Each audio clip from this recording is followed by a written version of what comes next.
Live and Undrugged Series 3, Episode 4, Take 2. Hopefully we've got some of these problems sorted, but I do warn viewers tonight that we are having some technical difficulties and issues with connection and video. Tonight is dedicated to a friend of ours that passed away on the 11th of January, Miss Carol Martin.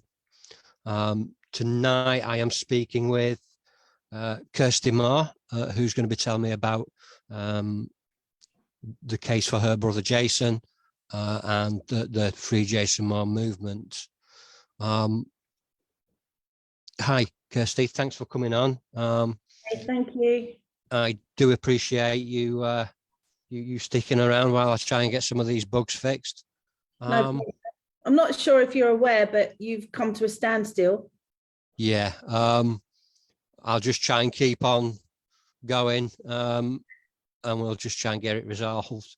Tell me about Jason. So Jason's my brother.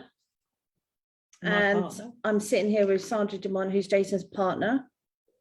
And he received a life sentence in 2013 for the murder of Robert Darby. So Jason is 6'5", and at the moment he's 52 years old. Yeah, correct. He grew up in the States, mainly in Dallas, Texas. And I think he came back to the UK when he was about 18. About 18, yeah. Okay.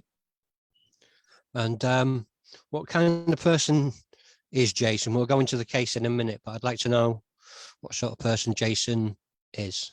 Well, he's a non-violent person. He's a very, like, people, you know, I've heard him be described as a teddy bear. Yeah, he's a gentle giant. Yeah, he's very soft, giant. Very happy-go-lucky, great sense of humour, very generous, very a larger-than-life character. He's funny. He lights up a room when he's there. He's very charismatic. Yeah, he loves life. And had a lovely life before this nightmare happened. Yeah, so tell me exactly, tell me the case, tell me what happened with the case and how he ended up where he is. Yes. So basically, Jason was quite, he had a routine. His day was a routine. He would wake up in the morning, read his the Racing Post, always had the Racing Post. He used to call it the Bible. He used to study the Bible, the racing for the day. He'd make his phone calls, talk to his friends. Then he would go off to the gym, have his sauna, and then make his way back, have a bit of lunch. And then racing would generally start, just after midday. And that was him for the day. It was all racing and sport.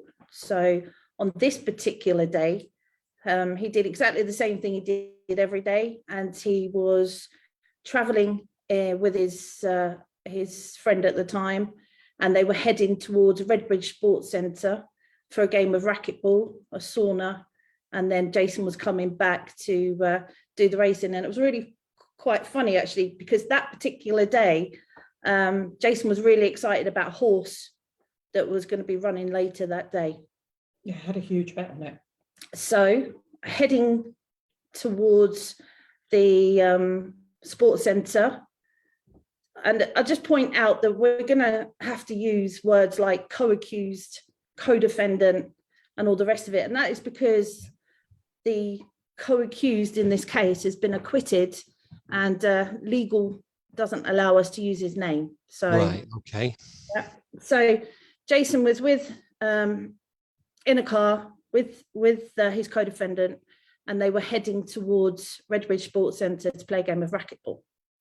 Now, on the way there, the co-accused received a phone call at 11:47, And Jason said on the half of the phone call that he heard, there was a woman, she was very, very upset.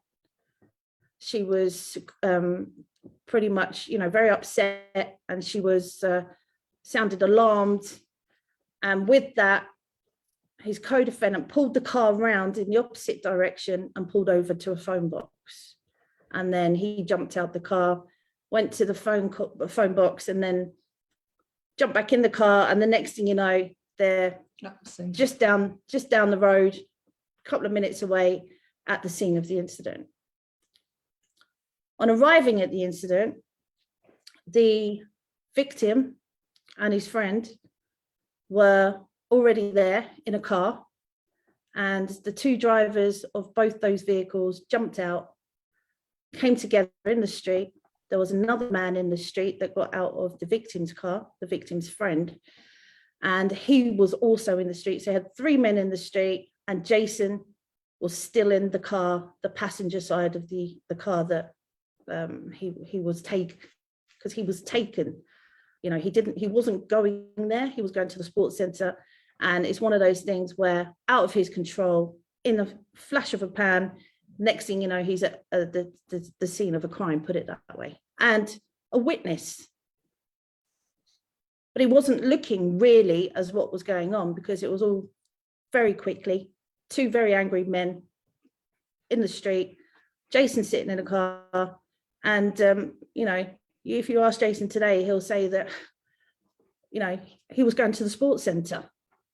What someone does, the actions of them driving to a city is, you can't leap out of a car, you're driven there against your will. So, and that's how he became to be in the street where that incident took place that day. Right, okay. So just to point out at this point, the lady that was on the phone that made that phone call, that made this series of events happen, was the girlfriend of the co-defendant at the time. And she ran a bar called Hobnob's Bar in Gants Hill. Right. And that phone call was to tell his co-accused that Robert Darby, the victim, was at her bar, and he was hanging over a back fence, and he was screaming and carrying on, and that he wanted the co-defendant to call him. But yeah. So that's the half of the phone call that Jason heard. Absolutely nothing to do with him. Didn't really know what was going on. All a flash in a pan. And the next thing you know, here we are. Saying. Right. So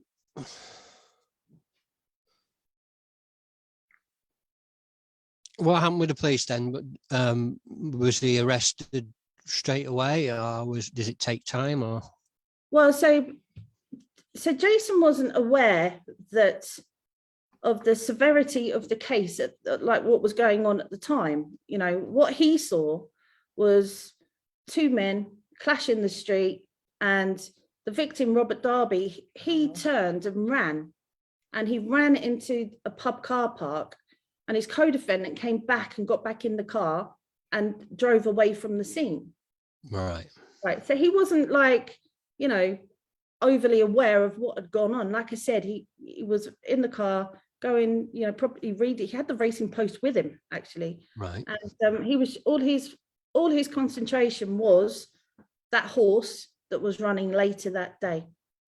So 2005, later on, after the incident, the co-accused said to Jason that Robert Darby, his family, were from East London, and just so happens not a stone's throw away from where Jason was living, and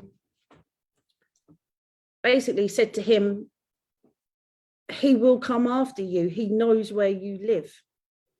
Okay. And portrayed the Darby family to be a very violent family, sort of thing. So basically, as Jason had witnessed there, the co-defendant scared the life out of Jason and told him basically, don't go home until Robert Darby calms down. Right. Because Robert Darby had run into the car park. Yes, he fell over.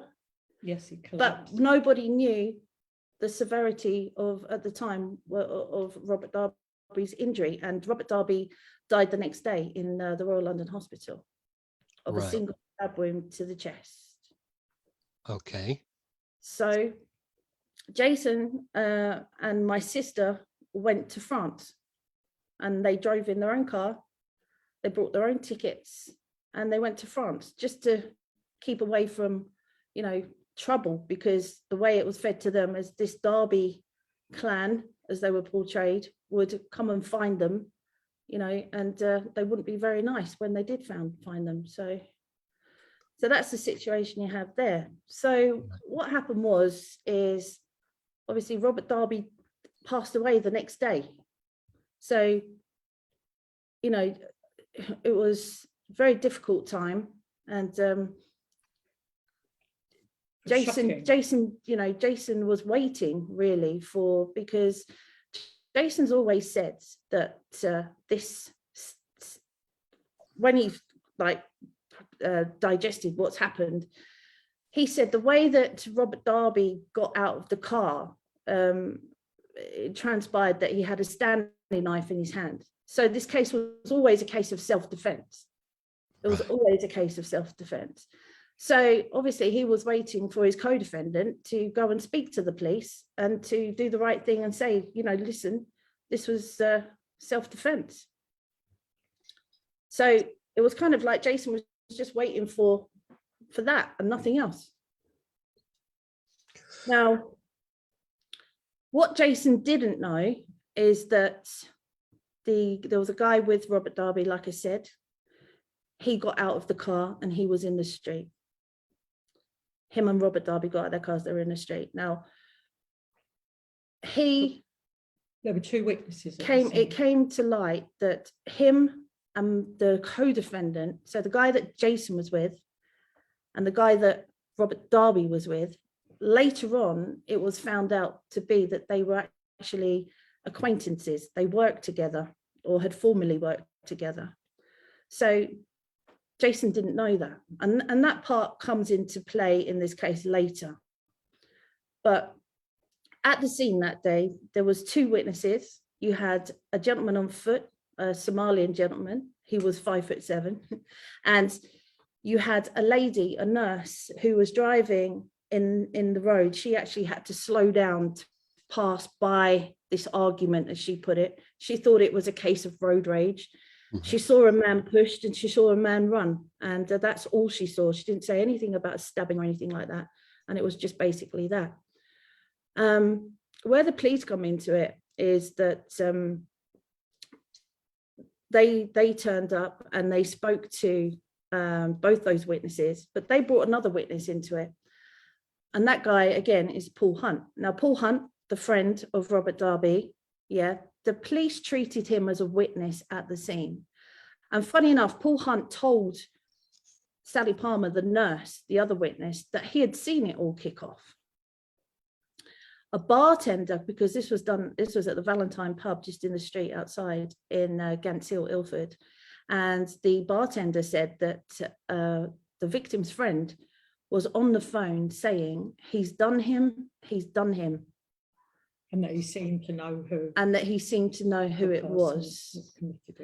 But what was really outstanding is that Paul Hunt, treated as a witness, treated as Robert Darby's friend at the scene, put in a vehicle with the two other witnesses. I don't think they're all transferred to Ilford Police Station, but they were definitely at the scene talking, and one of them was with him. He got to Ilford Police Station, and he was sitting there waiting to be interviewed by the police. A police officer was sitting with him at the time. She received a call on her radio, and she then said that she had to formally arrest Paul Hunt. And the reason for that was the police had been looking at CCTV footage from the pub, and they had seen him on CCTV hide a knife behind an A-board, like the old sandwich board. So they formally arrested him. They took clothing, they took blood, photographs, and so on. And the really key part of this man for us is that when we looked at the forensic of the knife, there was no fingerprints on it. The only thing that was on that knife was Robert Darby's blood. There was no fingerprints. And more than that, it actually turned out to be a yellow-handled Stanley knife. And this Stanley knife had the blade retracted. So we couldn't figure it out. So we started looking for the disclosure in relation to this guy, and there wasn't any. And we couldn't figure it out because they'd taken photographs, they'd taken blood, they'd found some kind of tablets on him. I think they came to transcribe later as antidepressants. An officer at the scene said that his account of what happened didn't match that of the other two witnesses. So alarm varied. Yeah, so alarm bells started to sort of happen with this guy. The next thing that happened here is that the Crown prosecution witness put him in front of a jury as a witness of truth. They did charge him with GBH, and then they de-arrested him. And this man came to court. He didn't come voluntarily. He came with the assistance of the court. And he turned up and he said that at the time of the stabbing, he was fast asleep in the car. Right. And that will come into this case later. So then we go back and we look at Robert Darby. So Robert Darby had issues of his own. He'd been out for 4 nights. He loved life, Robert Darby. Tim Darby tells us an account of him. He was a party goer. He loved music. He loved clubs and whatever goes with it. He was a user of cocaine. He was a drinker. Sorry about it. It's all right. He was a drinker. And he had been out for 4 days. 4 days previous, it had been his birthday. And and so, you know, he was, what sort of state was he in? I mean, he'd been to, we find out later, and this was at the time of the appeal, that he had actually been to the Hobnobs bar at the time. And he was terrorizing at that back door. And the reason he was doing that is because he was looking for that co-defendant. Because what came out here later, that we didn't know at the time, is that Jason's co-defendant and Robert Darby owed each other money, a sum of £3,000, and that was told to us by Tim Darby. Okay. So you've kind of got a case where Jason was in the wrong place at the wrong time, and everybody else that was there knew each other. So, you know, and it continues. So that bar that we're talking about was literally the next road over from the Valentine pub in Gants Hill, off of the Gants Hill roundabout. Right. So it's a very difficult one to explain, very difficult. But, you know, with regards to the police,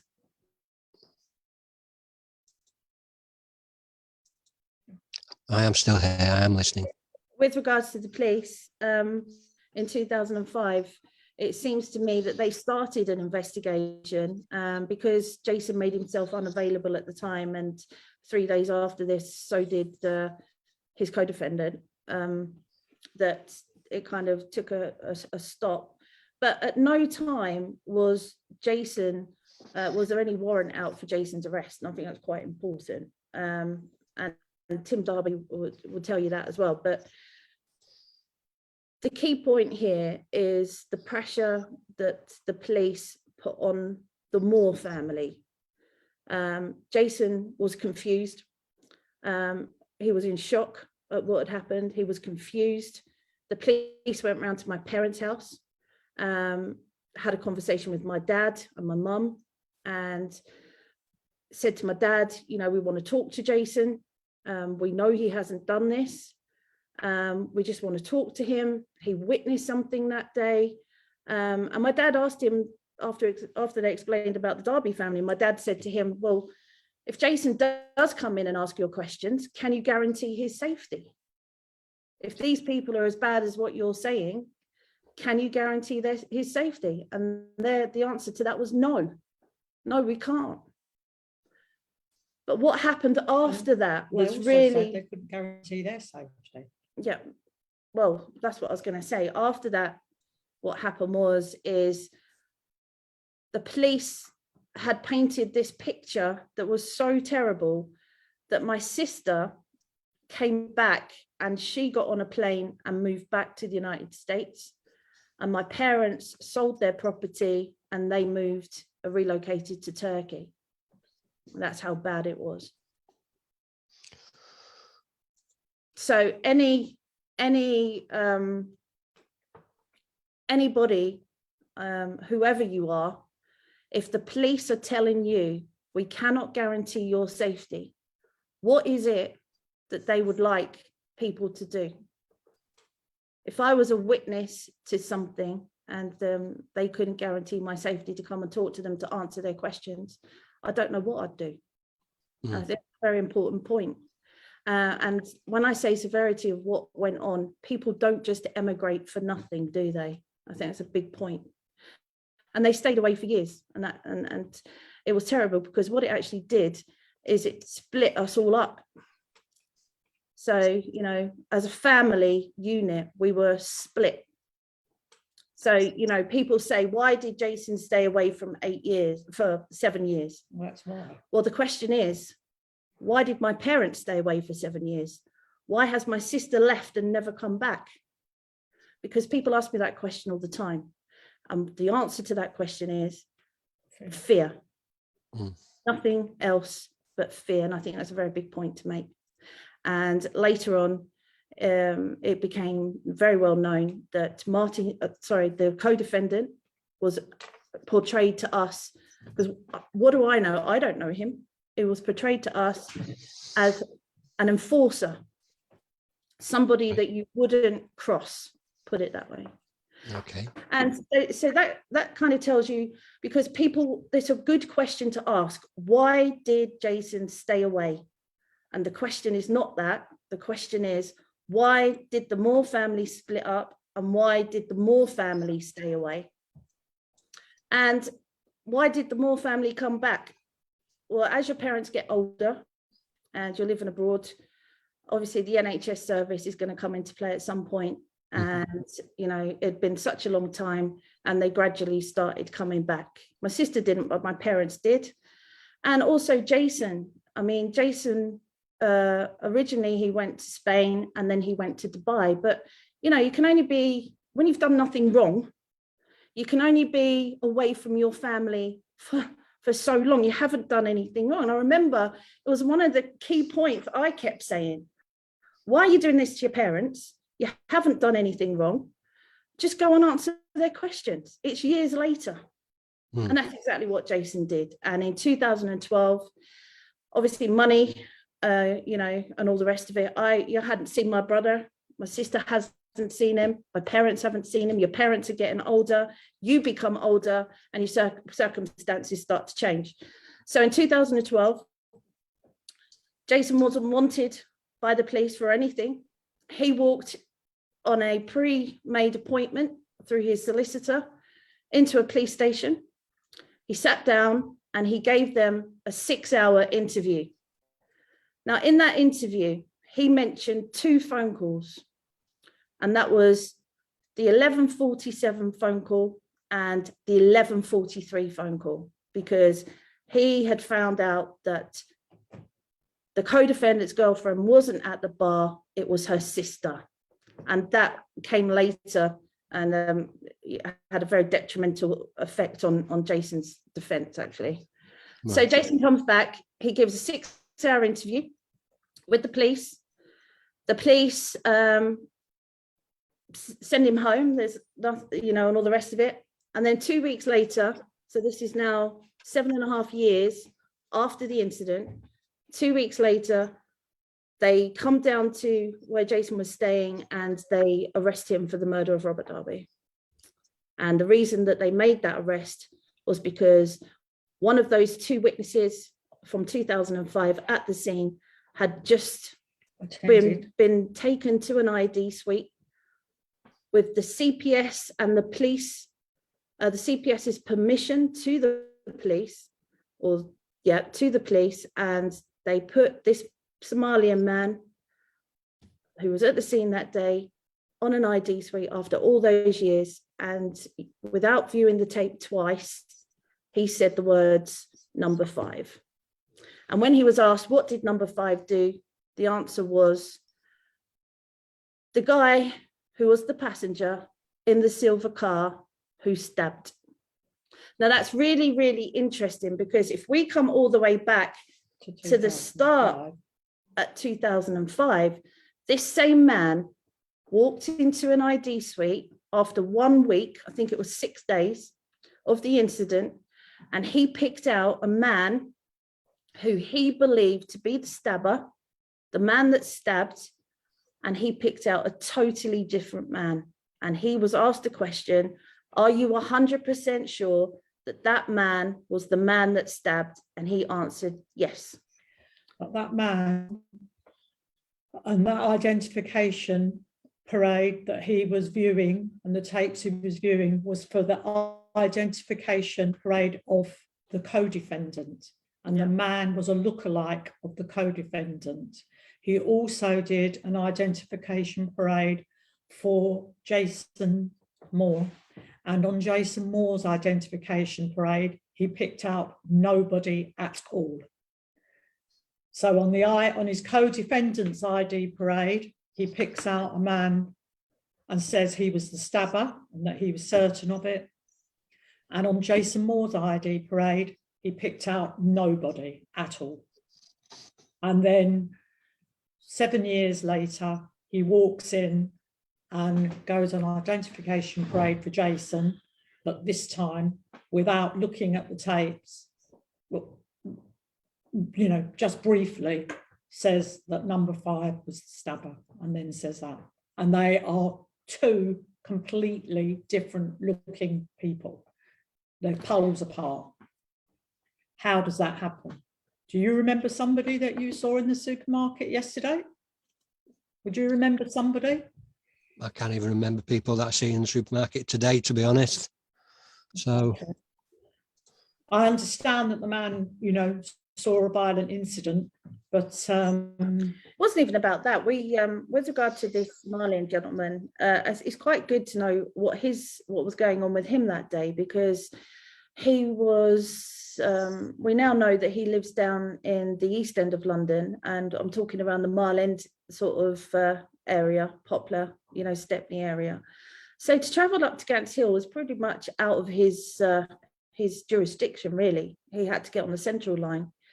When he got on the Central Line, he went to a completely different station to the station that he was going to. Grange Hill. And he was going there to Gants Hill, rather. He was going to Gants Hill because he was looking to have an appointment at a loan company, a company called Welcome Finance.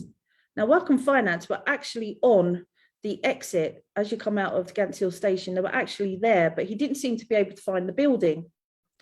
So he was literally lost. He'd got lost on the train. He'd went to Grange Hill, took direction from Grange Hill, got back on the Central Line and went up to Gants Hill, came out of Gants Hill, said that time on the clock was 12:15. As he came out, he asked people where Welcome Finance was, and he starts walking down the wrong street. Now, it was raining. He had his hat on. He had his head down. He had a mobile phone in his pocket, which I found to be really outstanding. He walked down the street and then he started walking up the street. And he said that 2 cars pulled together bumper to bumper. And this was one of the first signs that no one could understand, because the other witness said that there was only 1 car in the street. So this kind of set off alarm bells, really. And when you really, really look at his evidence, He was up the road, down the road, across the street, back up the road.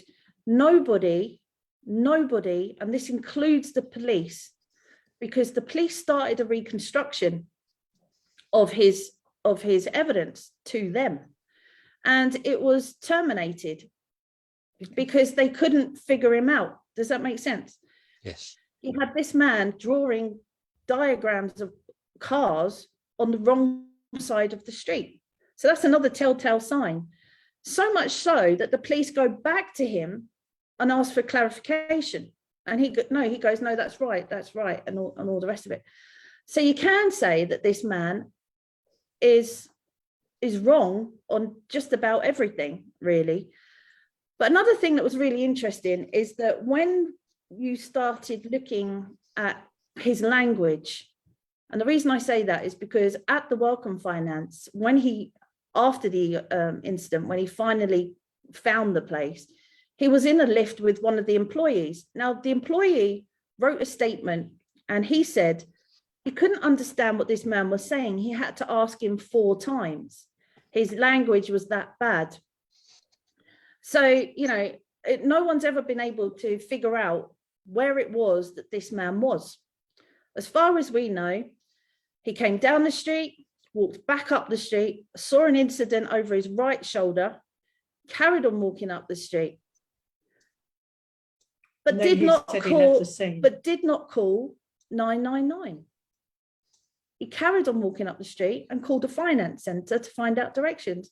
Now, I don't know about you, but if you've just witnessed an incident like this, you saw a man walk, he says walk, the other lady says run, you see someone collapse, you see blood on their shirt, I'm sure you don't carry on walking.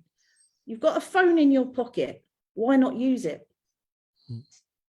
So no one could ever stand, no one could ever stand it. But with the police, and this is why we play, there's so much bad in this case. The police never ever took this man back to the scene for clarity. And it's the most obvious thing to do. And in fact, the police were criticised in the Court of Appeal for not doing that simple thing. So nobody could get a grip on where this man was and all the rest of it. But in the trial, this gentleman stood in the box and he gave court evidence. I think it was on the first or second day. But basically, when he was put under pressure and then was starting, he understood that everything didn't add up and he started to get frustrated. And he basically then just turned around and said, I've come here today to say the passenger was the stabber. There's so many. The huge thing that Jason's defence, and Jason did not know, and we discovered it after the trial when we were going through the paperwork, is that the police had visited this gentleman's house the night before the trial. The night before the trial. And on that night, he made an unsolicited comment and stated that his witness statement had admitted the passenger was the stabber, and he wanted to add it into his witness statement. It's the first time, other than the ID parade, that he had mentioned the passenger of the silver car was the stabber. Well, it's actually a bit more than that, because what it was is, if we go back to the ID of 2012, so Jason walks in for that interview after 6 hours, and then 2 weeks later, his name's Abdul Ahmed, I don't know why we keep saying Smalling, Abdul Ahmed is taken to that ID suite. Prior to that ID suite, Abdul Ahmed has never said to the police the passenger of the silver car was the stabber. He'd never said it. Never said it. And that's really important. Can you still hear us? Or? Yeah, I can still hear you. So that's a really important bit, because I want to talk about the police and what they've done in this case, because people have got to know. So you're talking about the police who knew that Abdul Ahmed in 2005 had picked a stabber, 100%. The man in that photograph was a stabber.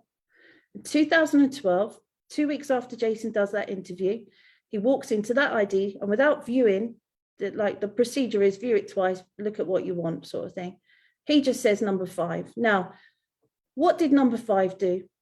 The passenger of the silver car was the stabber. Now, in that 6-hour interview, Jason accepted that he was the passenger in that silver car. Now, prior to that, Abdul Ahmed had never told any police officer in any dealings with him, and believe me, he had a few, that the passenger of the silver car was the stabber. So the problem the police had, in my view, is that he had never said it in a witness statement, in a witness interview before. In my book, they had to get that information into this gentleman's statement. And this is how they did it. And in the trial. And the knock-on effect of it. Now, bear in mind, I mentioned the yellow-handled Stanley knife before, didn't I? Right. So bear in mind that that was at the scene. He had never, ever mentioned the yellow-handled Stanley knife. No. He came up with the description of another knife, but we'll come back to that later. Let's keep staying on point here. So in that 2012 ID, when he picks out number 5 as Jason Moore, they ask him in the ID suite, not in the police station, in the ID suite, what is it that this man did? This man was the passenger of the silver car, the guy that stabbed. It's not in any of his previous paperwork. On the Sunday night before the trial started, 2 police officers with a secured appointment went to Abdul Ahmed's house and they both claim, and let me tell you, their statements are identical. It's like they photocopied it, and said that Mr. Ahmed made an unsolicited comment that the passenger of the silver car was not in his statement and that he would like to add it.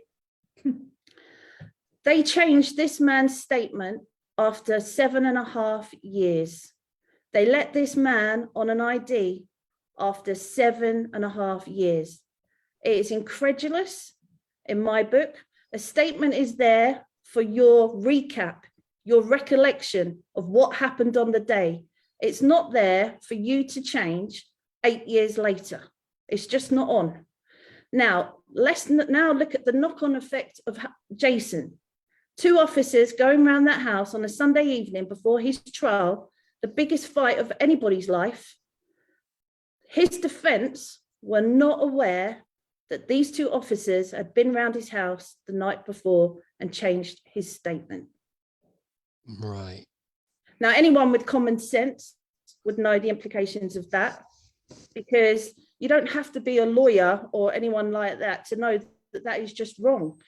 In my view, and in Sandra's view, and anyone that's looked at these case files, including ex-Met Police, think to allow an ID after 8 years is incredulous.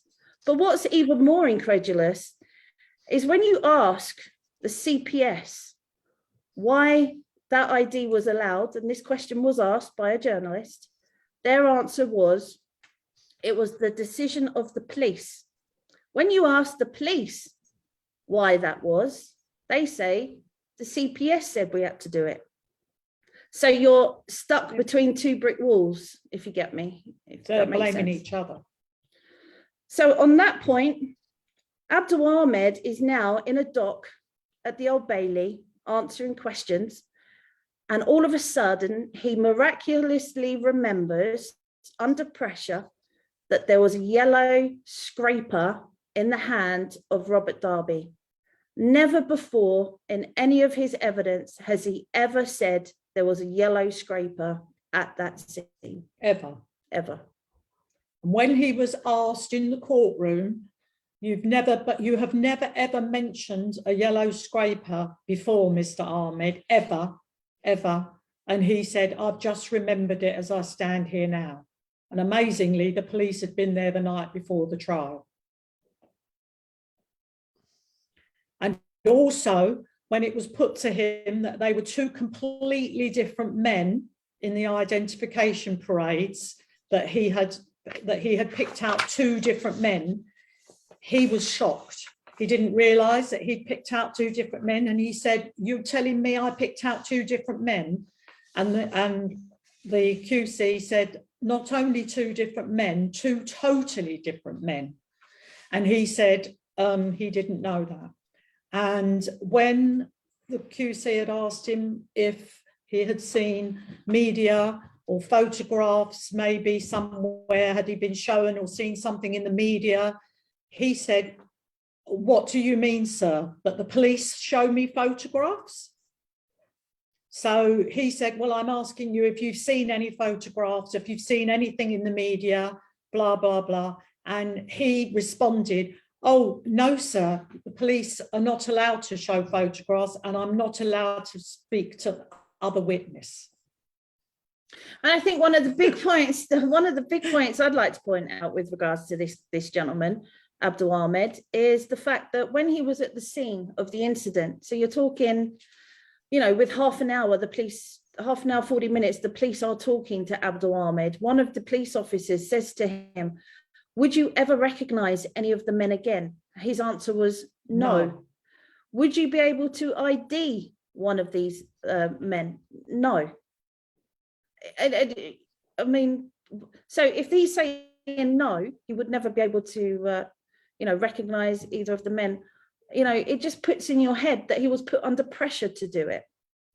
You know. Also, in 2005, if we go back there was the police took the two witnesses and they both did identification parades for Jason Moore, for the co-defendant.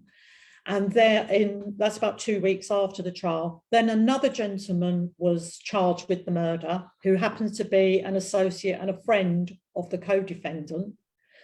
And he was charged with murder and he was put on identification parade. And the witnesses both went along to the identification parade. We've got paperwork to say that they attended a suite, as the gentleman did with his lawyer. They were all present, etc. Then suddenly the paperwork says that this identification parade didn't take place. So you've got paperwork telling you that on the 18th of, I think it was in November of 2005, an identification parade took place. And then suddenly it says no identification parade took place. Then you find one piece of paper from a Met police officer who had been in the identification suite, who was the identification officer who took the exhibit from the identification parade and put it in an exhibit bag and gave it an exhibit number and made a statement to that effect. So suddenly you've got paperwork telling you that people have attended, ID parade didn't take place, and then you've got a piece of paper telling you that an ID did take place and there is an exhibit of it. But we have never been given disclosure. We've asked about it. We asked what the result of that ID parade, and we've just been told, go away, that basically that it didn't, so as far as they're concerned, it didn't happen. But to my mind, something did happen on that. Otherwise, why are they? Well, the question is why? How many ID parades did the police put you on? That's the question. So if you've got two in 2005, 2 different times, 2 different places, and 1 in 2012, then you've got 3 times. 4. Well, actually, it was 4 times. Yeah, 4 times that Abdul Ahmed is being asked. Well, the point is you've got 4 times that Abdul Ahmed is being asked, is anyone in these photos the stabber? And when in the first go at it, he's already picked out the stabber in his mind. Then on the 3rd attempt, we do not know what the result was. To my mind, something has happened because they're not telling you, they're saying no ID took place. So something has happened there, something's amiss. And this is the man that said at the scene, I didn't see much of anything when he was asked if he would recognize anyone again. He responded no. When asked who stabbed, he said, I don't know who stabbed. When he was asked, so where is the driver's seat? He replied, is it left? Is it? So he doesn't even know that. So a very confused man, a man that didn't speak English, a man that wasn't offered an interpreter at any point in giving any of his evidence, and a man that was, you know, from my mind, on his actions, under pressure. And the question is, why was he under pressure? When Sally Palmer, the other witness, was asked to attend that ID parade in 2012, she told the police it was absolutely ridiculous for them to even suggest that after 7.5 years, she would even be able to pick out anybody. You know, so it's a really big point when it comes to the police behaviour and all the rest of it. But one of the really big points about this case, and it's quite a confusing point, so I hope you can keep up, is that there was 2 cars at the scene that day. There was 4 men in those 2 cars, 2 in one and 2 in the other. The co-defendant was 5'11". The victim was 6 foot. The man that was with the victim, Paul Hunt, was 5'7". Those 3 men are in the street. We know that they are in the street because both the witnesses have said the stabber was 5'11". The victim is 6 foot, and the man with the other man in the street is 5'7". But did no stab, no. So all the descriptions of the 3 people in the street they match. They're exactly the same.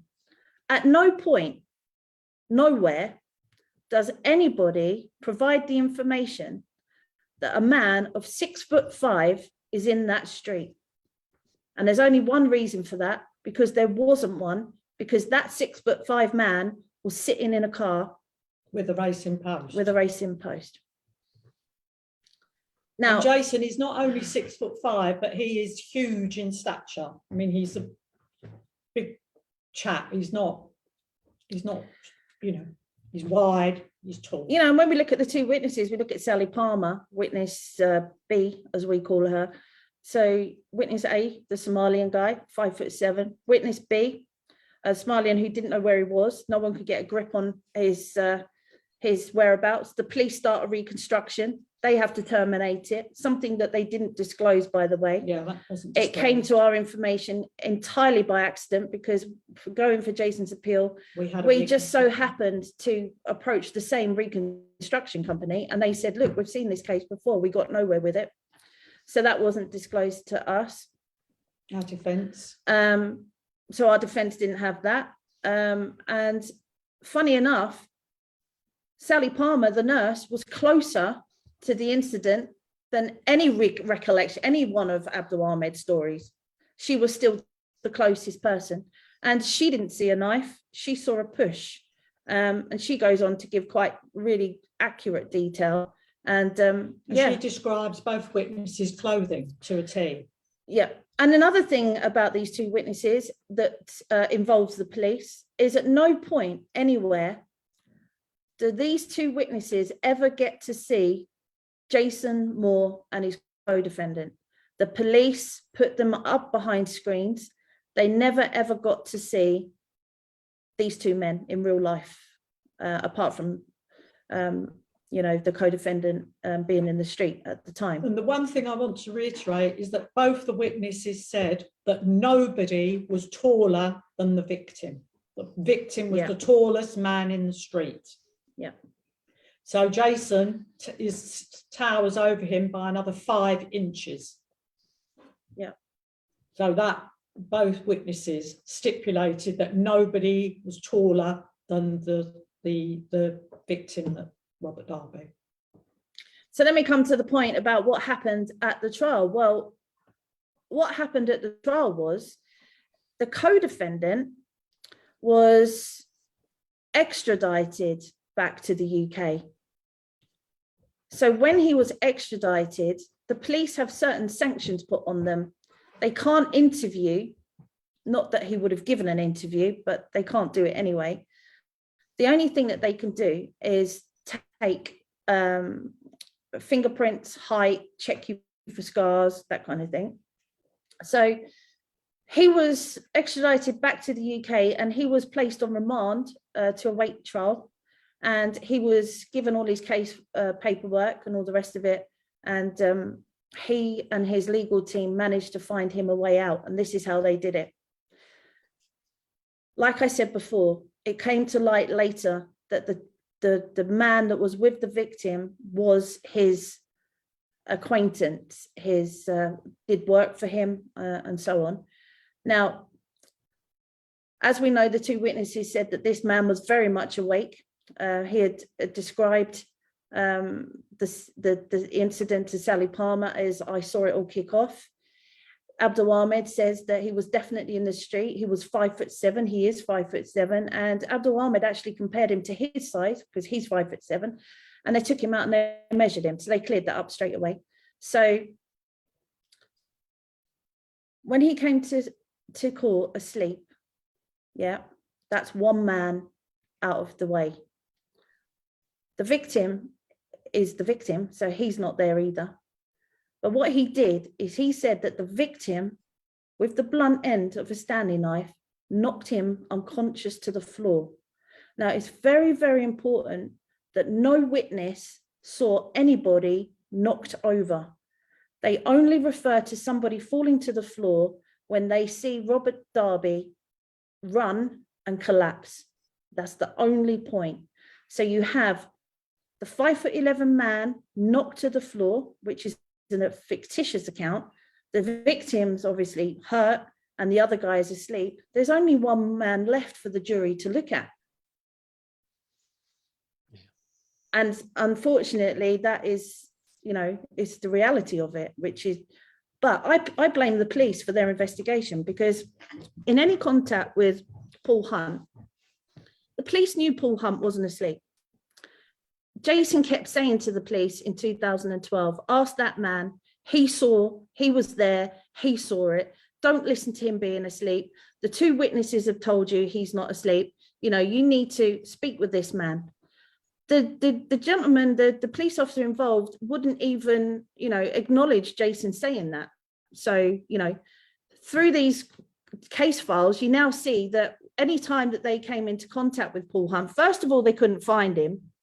But when they did find him, an officer stopped him in the street, and he just blatantly refused to help the police. But now we know why, and so on like that. So it's it's just unbelievable that in the first place, if the police had treated him the way they should have treated him for the Darby family and done their investigation, they wouldn't have been able to put this man in front of a jury. They have let this man come in front of a jury with this fictitious story that he's asleep and let the jury believe it. It's just incredible. If they had arrested him for contaminating a crime scene, hiding a knife, and so on, I'm sure the jury wouldn't have entered into this scenario that they did. Mm. Yeah, do you see what I'm saying? Yeah. So it's a very complex sort of case. There's lots of things, especially where the jury are. The jury in this case were unanimous. They were unanimous that it was murder.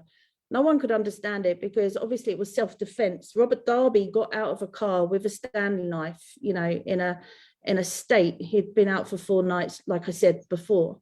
So nobody could understand that, first of all. And I know it's self-defense because Martin Power called me from Spain and told me himself that he had to defend himself.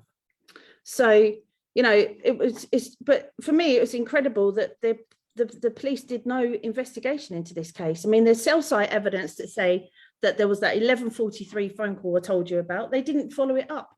And it was a very important phone call because the phone call took place because Robert Darby had been to that bar terrorizing her sister, which is why he received that phone call in that car when I said it turned around. So there's all that.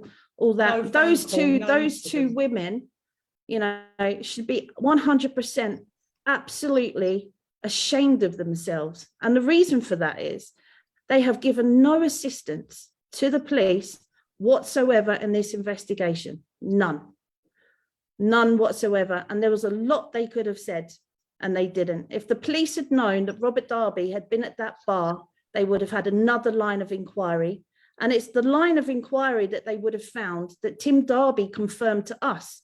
So that's the victim's family telling us that no, Robert Darby and Jason's co-defendant had their own problems, their own issues. There was money involved, something that we were not aware of because the police didn't follow cell site. They didn't put pressure on these people. They knew from Jason and CCTV that Robert had been in that vicinity. Didn't they make a statement about one of the girls saying that she couldn't be trusted? And when an officer asked for her to make a statement, she said, "I will not make a statement that can be used against Martin, the co-defendant." And he said in his statement that this woman's involvement with the co-defendant should not be trusted. Yet they didn't follow it up. And cell site, tells its own tales. And you don't talk to someone 23 times after a 3-day period and turn around and say to the police, "I haven't spoken to him for ages." And then the police go away and check and then come back. And then she goes, "I'm going to take legal advice. I'm not talking to you," whatever it is she said. So it's kind of, but even that woman there, the girlfriend at the time, she, in 8 years, 7.5, 8 years, she never assisted the police. As soon as her the co-defendant was extradited, she's at his solicitors making a statement that would suit his defense. I had a phone call with this lady back in 2015, I think it was, and I was very nice to her. I was desperate. I wanted to see if she would talk to a lawyer. I wanted to see if she could provide me with any information. The incident had taken place quite some time before. She showed no remorse for me and my family. She kept telling me that her mum was ill. I remember it well because I kept thinking, well, how the hell do you think my mum feels? She kept telling me she was busy. She was a businesswoman. She had 2 businesses to run.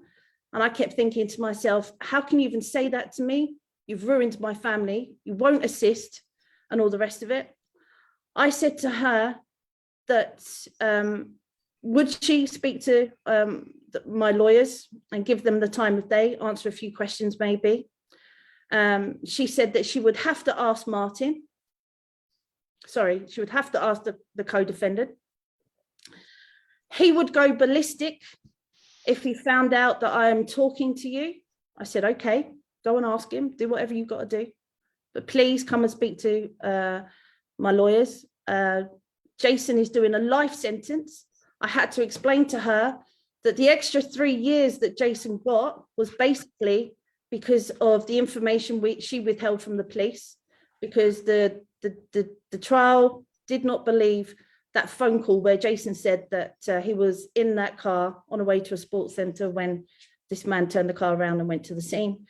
She said that she would be in touch. Now, before she got off the phone, I asked her this question.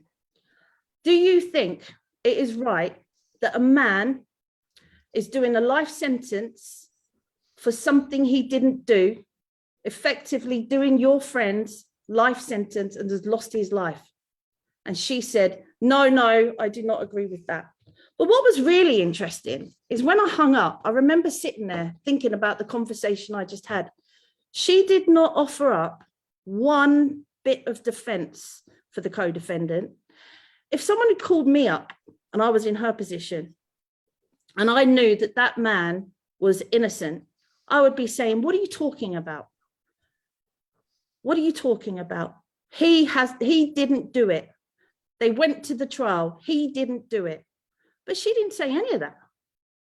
I couldn't believe it, because it's the most natural thing in the world. If you truly believe that someone hasn't done something and you get a phone call like the phone call I made to her, you would be basically saying, listen, I'm not talking to you. Yeah, he didn't do it. Stop driving me mad. But she never did. She just kept agreeing with everything that I said. Now, what happened was, is she came back I think it was the following day, and she agreed to come and see the lawyer. And what it was, I was very disappointed because my lawyer let me down on this, because I tried to get an appointment straight away, because in situations like this, people change their minds, you know, they become fearful, they talk to people and all the rest of it. And she did, she texted the next day and she told me that she thought about it, meaning she'd probably spoken to people about it, and that at this time she can't help, but she would think about it. So it was a very, it was a bitter phone call for me, really, very bad.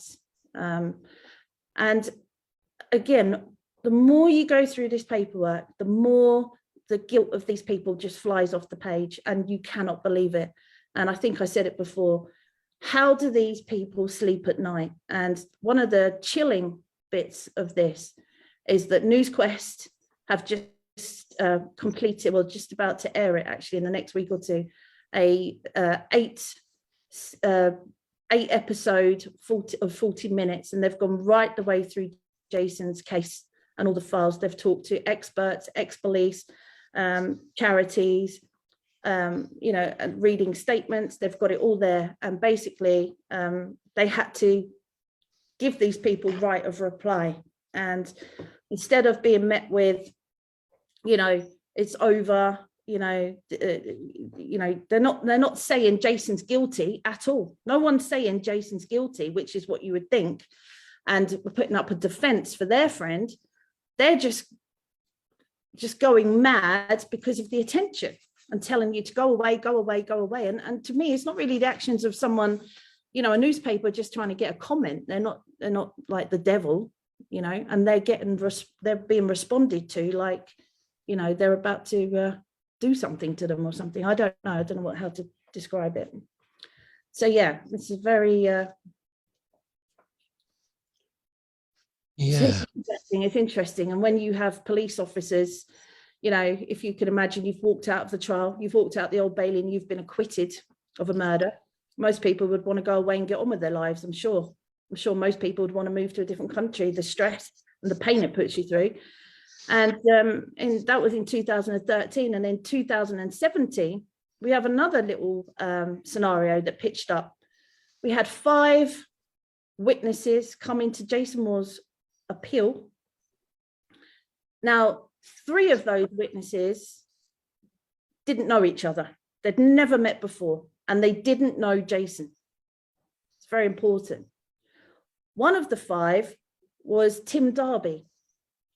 Now, Tim Darby was coming to the appeal because he had spoken to Paul Hunt, who was asleep in the car.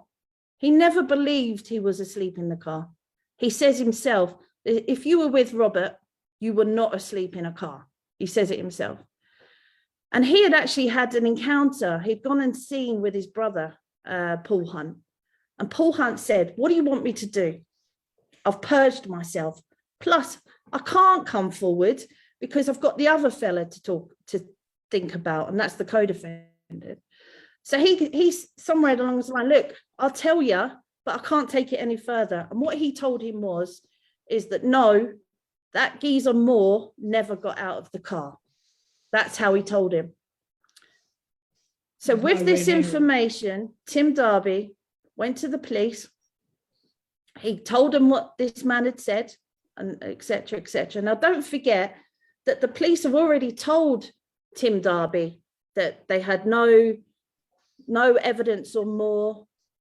They didn't think that they could get a conviction. They'd have to bring the other fella back, et cetera, et cetera. And when he tried to tell this officer, as an officer to Barking, I think it was Barking police station, they wouldn't listen. And because they wouldn't listen, he was becoming more and more frustrated, agitated. In the end, she said to him, we've got a body. Be happy with that. So he not happy with it. They've got the wrong body. The killer of their loved one is still out there. Go home. We'll be in touch. We've got a body. And he did go home.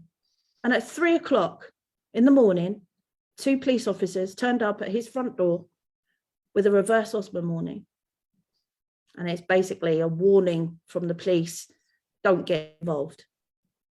If that's the easiest way to explain it. So, yeah. Sorry, did you want to? No, I'm trying to digest it all, to be honest. It's Yeah, it's incredible. It's an incredible thing. Another incredible thing on that note there, how would you feel if your loved one was stabbed, died the following day, the police started investigating the case, it went on for 7.5 years and nothing happened? That's a bitter pill, isn't it?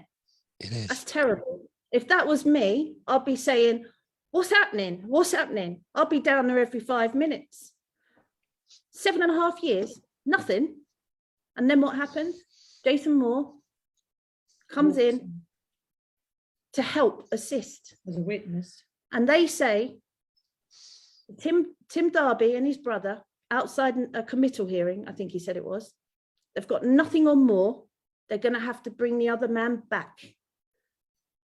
Tim Darby will tell you they had him back in this country within 3 weeks. So they knew where he was. They always knew where he was, and they let that family suffer like that for 7.5 years. And when Jason came in, within 3 weeks, it's unacceptable in my absolutely unacceptable. Yep.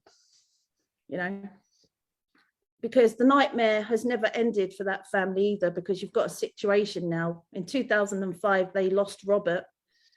They had to wait 8 years. They then have this situation, and then they walk out of the Old Bailey knowing that they've got the wrong man. And that's when I was approached.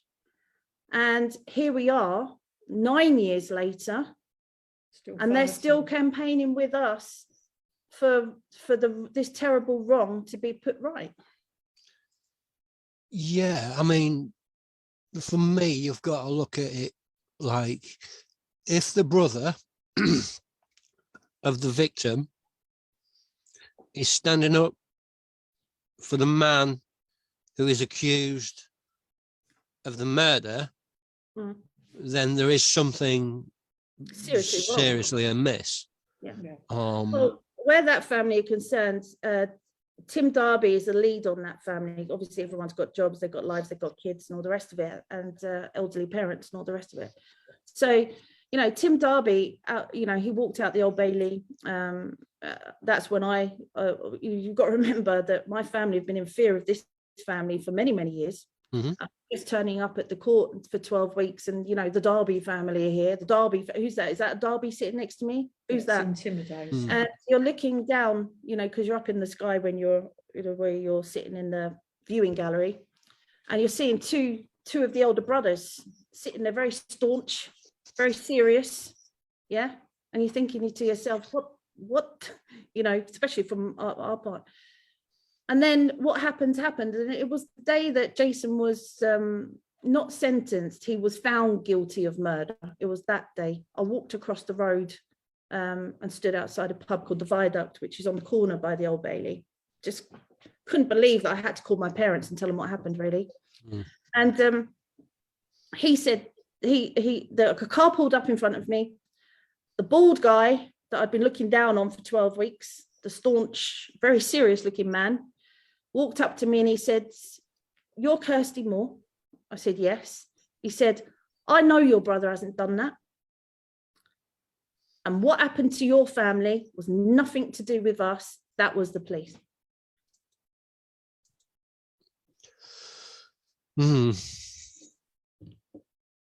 But even that, you're talking about moving forward. I mean, Tim Darby, he's written to the judge. He's written to Cressida Dick, who was the police commissioner at the time. He's gone to his MP. He's gone to the Metropolitan Police Service, the Crown Prosecution Service, the CCRC. In the end, he got so basically pissed off with it all, he went and got his own lawyer.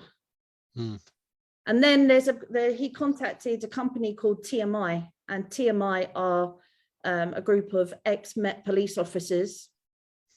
And funny enough, some of them were from the very same murder squad that we were dealing with, that convicted Jason.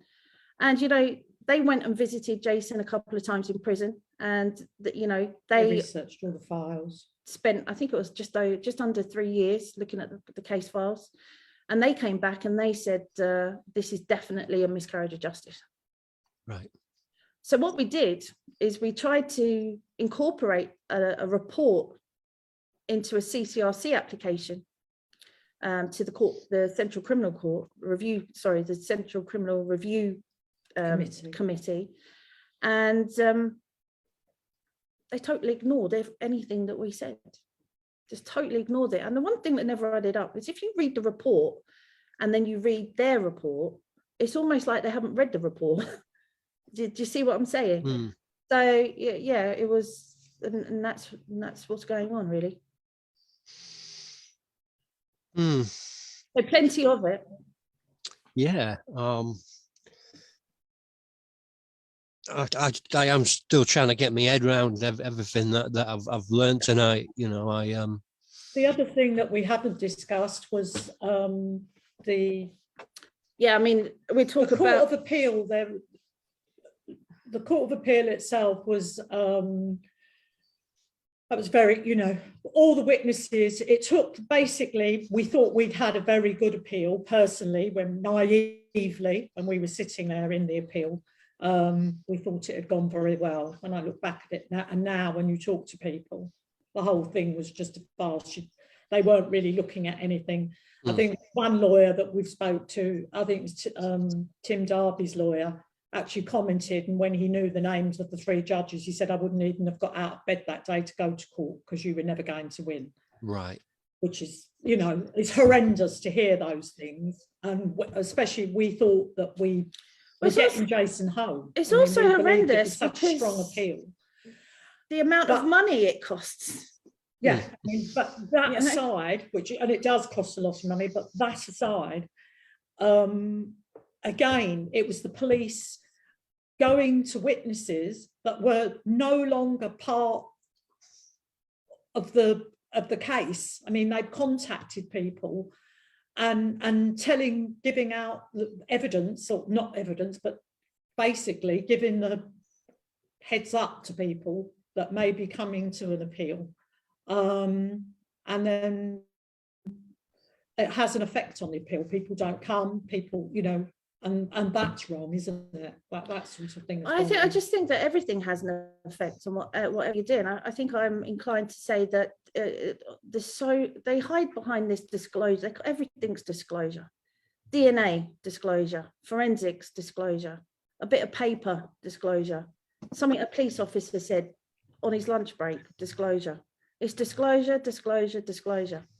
But the problem you've got when you're fighting a miscarriage of justice, yeah, is you wouldn't be a miscarriage of justice if you had the disclosure. Yeah. And what I mean by that is if they played with a fair bat from the offset and gave you everything, then you can put your best chance out there, can't you? I mean, and I'm just referring to things like we talked about already, police officers going around, you know, witnesses' houses the night before a trial, because what you have is like that, the chain of events comes slowly filtered through the system. Oh, police officers. So you'll get it 5 years later. And police officers pleading guilty to selling stories to and the Sun paper. That's exactly something I want to talk about in this case, because I said earlier, didn't I, the jury, they were unanimous. You know, no one could understand why. And what were the headlines? Millionaire playboy. And in our case, there was 1 stab wound to this gentleman's chest, 1. And the post-mortem was done in 2005. Because so long had passed till 2013, once Jason got charged with murder, his opportunity to have a post-mortem was obviously gone. Robert Darby was, you know, I don't know if he was buried or cremated, I have no idea, but he's obviously gone. Yeah. So to put a defense together without a post-mortem, yeah, I mean, when you talk to DNA and forensic experts, no, you need it, you know. So what happened to us? I'll tell you what happened to us. This happened to us because when me and Sandra here were going through the case files in 2000, after 2017, I found a document, and it was a document from the Home Office. And it was a document about a gentleman called Shorrock, Dr. Kenneth Shorrock. And basically this document outlined various, I think it was about 4 cases. And it turns out, I don't know if you remember the Charles de Mendes case, the Stockwell kid that got shot by police. The Brazilian boy. It's quite well case, yeah. Well, this was the same pathologist that dealt with him. And I think we all know what happened there. He got found that he had written something, lied on a statement. So this guy, Shorrock, did the post-mortem of Robert Darby, and he did it without looking at the medical notes from the Royal London. So because he didn't look at the medical notes, 7.5 years later, when other pathologists are looking at his work, it becomes a bit of a mess. So we won't go into the mess of it, but what I will say is, how is it that the Crown Prosecution Service put Dr. Kenneth Shorrock in their court in front of a jury when he wasn't an expert? He'd been struck. He had been struck from the Home Office register 45 days before the start of the trial. And you can say that it's that filtering process. One didn't catch up with the other, and by the time it had happened, it's too late. But, you know, it's not good enough, is it? You don't put a disgraced pathologist in front of a jury as a witness of truth. I mean, how can you do it? And he conducted Robert Darby's pathology 2 weeks after the Charles Menendez case. Yeah, 2005. In 2005. So the jury were at disadvantage. The jury and the judge were not aware of all the facts in this case. Had they have been aware of all the facts in this case, I mean, that there is an abusive process in my book. I don't know how it is up there, but had the jury been presented with all the evidence in this case, it wouldn't have happened. And just recently, the Crown prosecution witness, Abdul Ahmed, has, to a NewsQuest journalist, added to his story. So we don't know what that is, but it will be included in their podcast, which is about to come out. So that'll be interesting. Right. So we've got a Crown prosecution service, prosecution witness.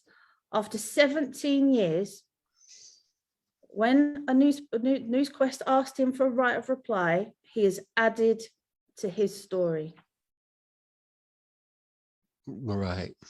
We have to wait for that. And I've been informed, we don't know what it is, but I have been informed that it will come down to a disclosure issue, and a disclosure issue that the police wouldn't have not provided us. Right.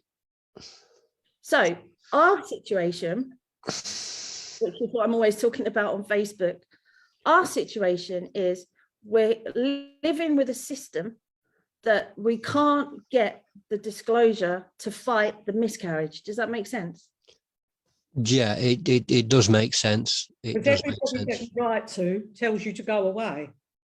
Yeah. And don't give it to them.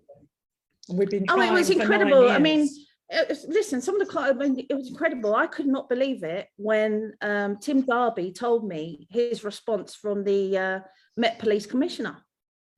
They basically said to him, if you write to this office again, you will be filed, but you will not be responded to. And obviously everything that's going on at the moment, the CPS wrote to us and said, you have had 6 disclosure requests in the last X amount of years. Do not write to us again. Now, the CPS, the Crown Prosecution Service, are the guardians of disclosure. Yes. They are the only people you can get disclosure from. And I've got a letter in 2021 telling me, don't ever write to us again. So what should we do then? And why do they have the right to say you can't have disclosure when you're fighting for justice for a man? They haven't got that right. They haven't got the right. It's their legal right to give it to us, not to withhold it from us. Funny enough, one of our disclosure asks was around a police officer, talking about what's going on at the moment. It was about a police officer. This police officer pleaded guilty. In fact, he said these words. He said, "I have pleaded guilty to selling stories to the newspaper. Outside of that, I make no admission of guilt." This police officer, and that is misconduct, police misconduct. This police officer was one of the lead 2 detectives on this case. He was one of the ones that went to Abdul Ahmed the night before the trial. And that police officer has been promoted for his efforts within the police force. And they will not give us any disclosure around this police officer, none. They won't give us any disclosure around forensics on a blue jacket. They won't give us any disclosure around this police officer we've referred to. They won't give us any disclosure around the man that contaminated the crime scene and hid the knife. And the list goes on. So. And what is it that the court said that when you're applying that when an FOI request was asked in relation to this officer, it was done through a journalist. Now the journalist initially asked for 10 disclosure through FOI. Anyone's entitled to an FOI, a freedom of information. Yep. He asked for 10 disclosures on this particular thing, and they came back at him and they said, "Can't, because the files are too big. It would take too many hours for us to sift through the paperwork. So basically, no, long and short." So he said, "I'm going to try and ask for just one." So he wrote back and he asked for around this officer, and their response was, "We refuse to confirm or deny." Right. So again, it's just that case. You're hitting again and again and again, a brick wall, brick wall, brick wall. It's taking years. Just for get one response, it's 28 days. They leave you waiting 6 months. Every day that they are doing this, an innocent man is spending another day in a concrete tomb away from their family. Every day. And it's not just Jason. It's not just Jason. It's anybody that is fighting for disclosure. Anybody. Because it's what they do, and it's got to stop. Because they can't keep doing this. It's just so wrong. It's so wrong. They have now admitted, Downing Street's admitted it, the Met Police admitted it, corruption is rife within the police service, not just Met anymore, is it, after today? And they're doing their job. They're filtering these people out and bringing whatever they determine justice to be. But what about all these corrupt officers that have put innocent men in prisons? There's not one mention of them. They just want to apologize to the public and let that be it. Cases like Sam Hallam's, Stephen Downing's, Victor Neal's, all these people that have done time, years. Sam Hallam, 7, Stephen Downing, 27, Victor, 17 years. So Mick O'Brien, Johnny Camara, all these people, there's loads of them, done years and years of their life, 10, 7, 12, 27, for crimes that they haven't committed. I think the big thing for me was, I was reading, I put it on my Facebook actually. So Michael Mansfield's, growing up, you hear stories and all the rest of it. So what are we looking at? We're looking at what are one of the big miscarriages of justice that everybody would know. We've got the Guildford 4, the Birmingham 6, the Maguire 7. These are massive, massive miscarriages of justice cases in this country. It was public pressure that helped get them out. The system did not get them out. It was up to the public presence up and down the country, the uproar, people getting on board and all the rest of it, that helped get these people out.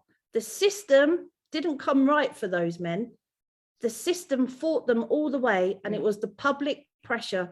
which is one of the reasons we're doing these, you know, these podcasts, you know, like yourself, and which is why Tim Darby tonight, funny enough, has just done a recording with Sean Atwood. I don't know if anyone wants to tune into that, but why is it that everybody out here fighting for the most simple right, disclosure and so on, just to get a fair crack at it, just to, okay, something's happened, it's gone wrong, well, let's just put it right and let's just move on. Why is it that we have to spend our lives fighting a miscarriage of justice? Because from the outset, the police and the CPS have withheld this disclosure. I do not understand it. And won't provide it now. The CCRC, is your last place to go. The CCRC are the only people that can get you back to the Court of Appeal. The CCRC have no funding. They are overworked. They have so many cases they have to review. And basically, any lawyer you talk to, a miscarriage of justice is a nightmare, and it's a nightmare for those reasons. You can't fight a miscarriage of justice. Had they given you the disclosure in the first place, a lot of this wouldn't happen. So it all comes back to the public, you know, taxpayers' money. You know, there was, I was reading about, I can't remember which case, there was a case to do with this Shorrock guy, cost the taxpayers £5 million. £5 million. Yeah, but for every innocent man in prison, it costs hundreds of thousands of pounds a year. Absolutely. It's crazy. It's absolutely crazy. But we do need public support, and we'll be on every platform that we can get on. And get our voices, our names out there. Yeah. But it's not just about us. It's about everybody. It can happen to you. You can be in the wrong place at the wrong time. You know. And my advice is make no comment. A good lawyer, and make no comment until you see what they've got against you. Do not go in and help the police like Jason did and sit there and talk to them for 6 hours, because all they do is twist it all around and use it against you. So my advice, I always believed you should assist the police. But what I've learned now in the last 9 years of this journey, oh my God, say absolutely nothing. That's horrendous. Everybody was, you know, I was brought up to respect the police. You know, if you're driving down the road and a police officer stops you, you just do as they say and answer the questions. You know, the police were the police. You know, the police are not who I thought the police were. They're just not. They're just not. And you know, it's a terrible thing to say. You've got, you know, if you do get in trouble, don't say anything. Don't give them anything that they can turn around and use against you. They did it to Jason. They used him as a body, as a tick, as a pension, whatever it was. A lot of the officers that worked this 2012 case, they were coming to the end of their careers. It was a headache for them. They just got a body and that's it. That's not justice. It's not justice. But what you don't know is the harrowing years that come after. You have to get to an appeal, takes years. You have to get to the CCRC. Do you know the queue at the CCRC, just for them to look, is 2 years?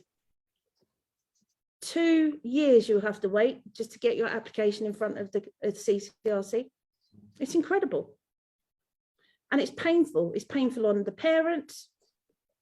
You got my mum saying, you know, will I still be alive when he comes out of prison? You know, all that kind of, you know, it's horrible. It takes its toll.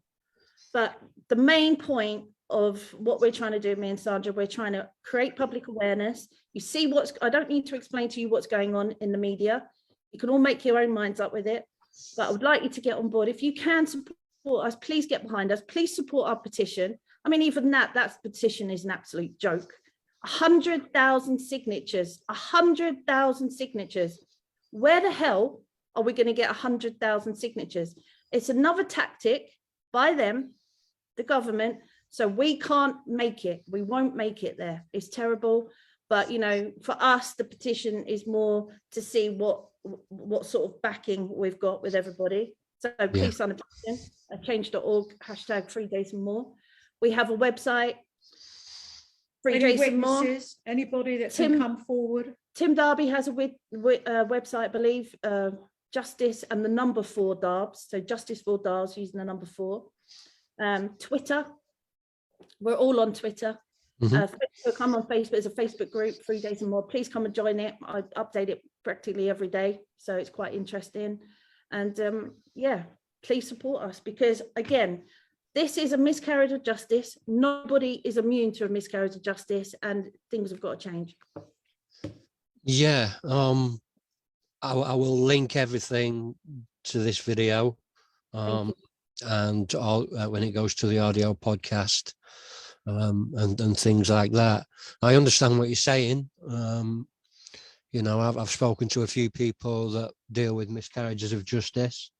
You know, I had Kevin Lane on last year, who spent 13 years in prison for a murder he didn't commit. And you know, Mark William Osborne, and you know, Julie Major, and yeah, it's something that's quite close to my heart. You know, I'd like to help as much as I can, which is why I reached out to you to be able to tell the story. The one thing that I find really incredible is that it's really funny, because when you're going to, you know, visit people at prisons and all the rest of it, all of a sudden you're a criminal in the handling of you. You know, it's really bad. It's a really dark place to be. It's degrading. It's a really, really dark place to be.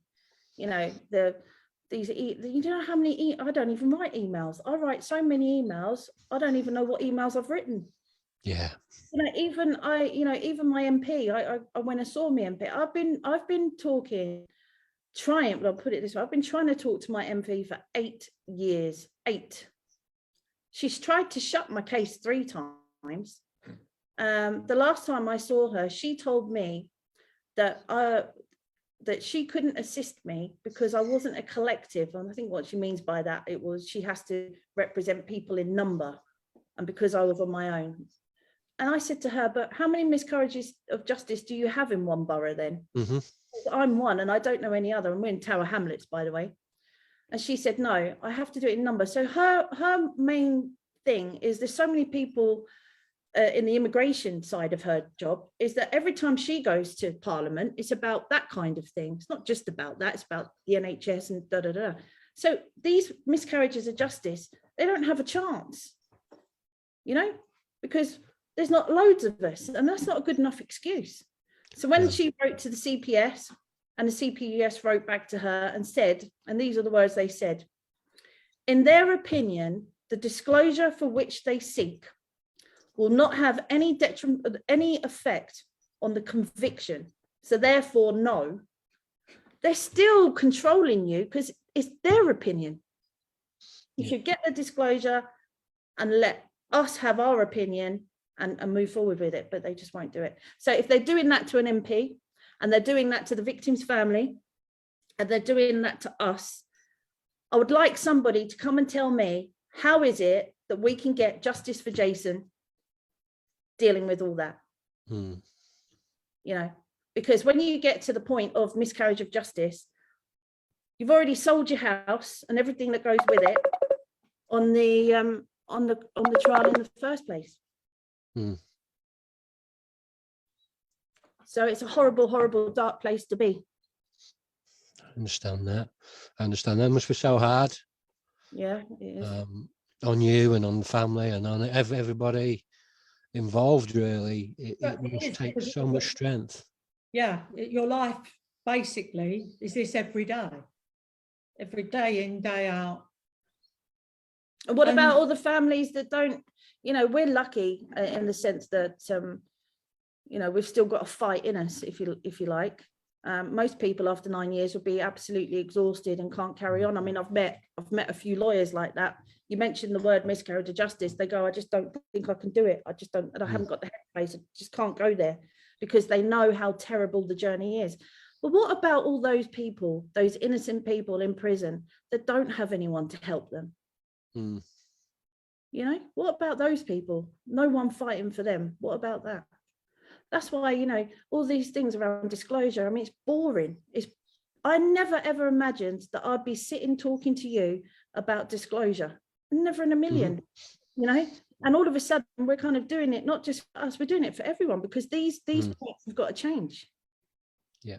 You know, and I think, you know, we can do it, but we need the public's help to do it. Yeah. And, you know, crime these days is more and more and more apparent. I don't know if it's just social media, but, you know, you see these kids, these, you know, stabbing each other and all the rest of it. As soon as that's happened, you've got two families that are going to come into this, you know. And if we go back and look at the statistics, I remember, I think it was the Christmas before last, there was like 10 stabbings. That's 20 families that are about to go through this. Just an example, but obviously every day it's mad. Yeah, it is. And I couldn't imagine going through it, to be honest. Yeah. You know, Neither did we. Neither did we. We never imagined ever that our lives would be turning to this, ever. no. It's so far from. And for Jason in there, I mean, he's having a terrible, terrible time. He really does try and put a brave face on it. He's dealing with kidney stones. He's got a keratoconus, which is an eye condition that he has to deal with. He's getting no medical help.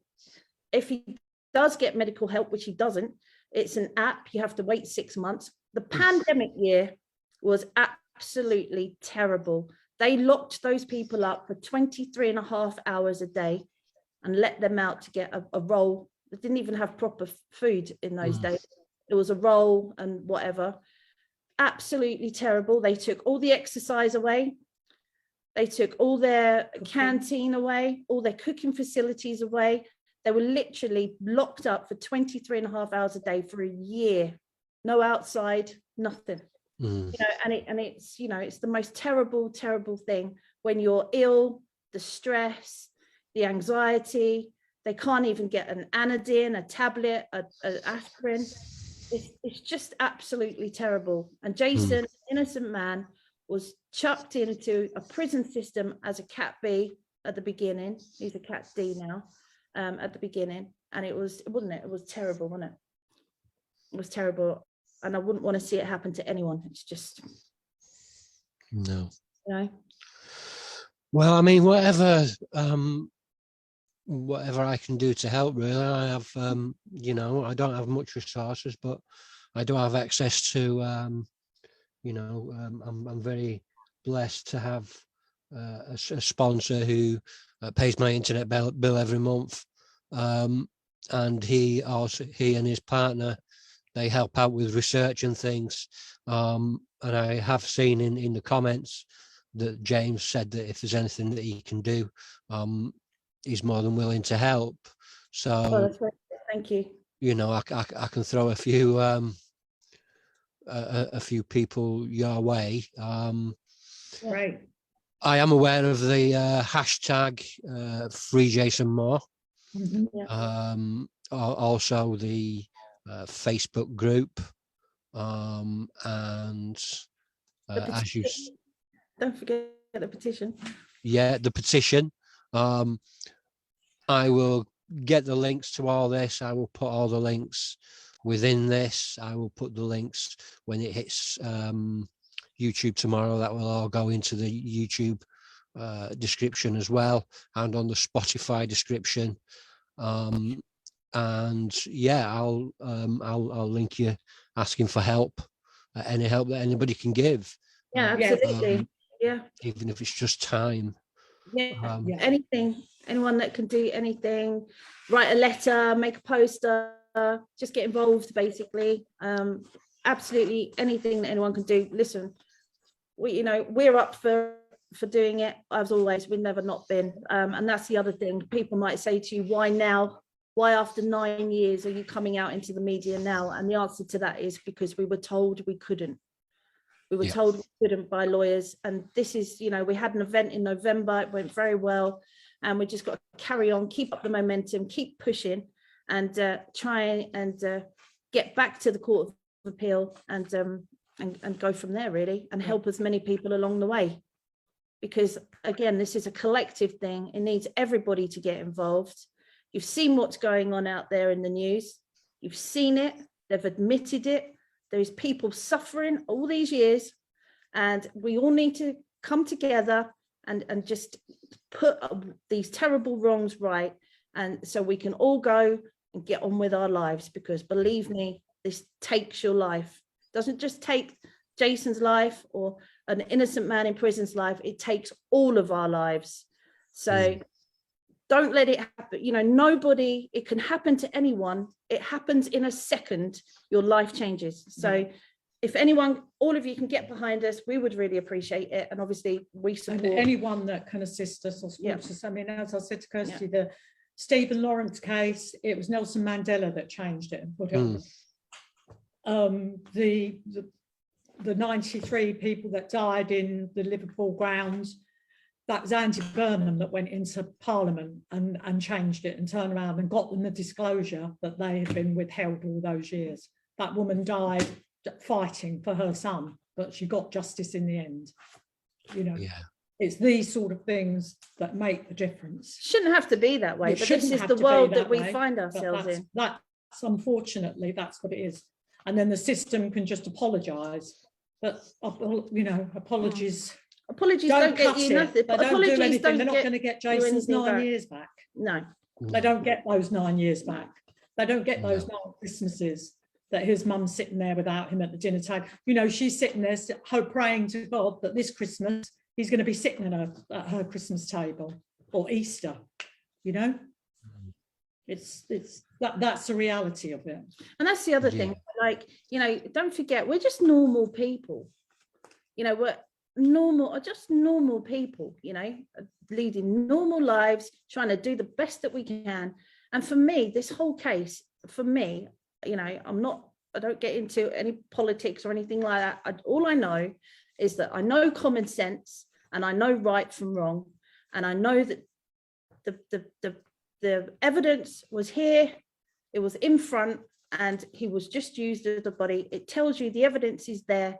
You're talking about CCTV before an incident, CCTV after an incident, where Jason's wearing exactly the same clothing that wasn't the clothing that the witnesses described. Now, if an officer's writing it down on a bit of paper, which she did, is common sense. It's common sense to me that he wasn't wearing this blue jacket, and it's common sense to anybody that I've ever shown the pictures. So why is it that she went and charged him that with the murder? police put Jason in a blue jacket? They did it. They had a reason to do it. They wanted a body, and they got their body, and they don't give a monkeys about you or me or anything that comes next. Nobody. They definitely don't care about definitely don't care about that person, that body that they are going to use to shut that case. It's incredulous, and it shouldn't be able to go on. You deserve to have your disclosure. You deserve to have your best fight, your best chance going into a court, and it's not their decision to make those decisions for you, and it's wrong. So there's only us that can do anything about it, you know. We just got to get on and do it. So can any of my followers and viewers, can they write to Jason? Absolutely. I have an email address. It's called freejasonmoore@gmail.com. If anyone would like to write to Jason, just send me an email and I will send you his details. Fantastic. I'm getting aware of time. You know, I'm aware. Thank you for having us on. Yeah, I really want to thank you for coming on at short notice. I know this was incredibly difficult for you, and you were quite nervous. And I just hope we portrayed ourselves so people have half of a clue what's going on with the evidence. It's not easy to you know, put all these years into, you know, 40 minutes. It's not, and you've done really well. Again, you know, NewsQuest is the big one for us. NewsQuest, it's an absolute brilliant audible podcast. It can be found on all, like you said yourself, Spotify, iTunes. You'll be able to find it It's under the title Unfinished, because we're not quite there yet. Yeah. And what it is a very concise explanation of everything that has gone through these case files, explained. Experts are explaining it, Met Police are explaining it, and it should be a really good listen. I'll link that as well. I'll stick that in the description. Thank you so much. Everybody can find this on here. You'll be able to find it on YouTube either later tonight or tomorrow morning, early afternoon at the latest. It will also be able to be found on jwgreg.wordpress.com under the Live and Undrugged tab. I want to thank you, everybody, for tuning in and bearing through all the technical difficulties and me trying to keep my mug up on the screen. But I really want to thank you two for keeping everything clear and concise and just explaining it all. And anything we can do, I would love to help. I'm going to say thank you to everybody for watching. And I'm going to say, yeah, cheers. And I shall see you again soon. Thanks ever so much. Thank you very much. Thank you. Thank you. Thank you, guys. I'll see you soon.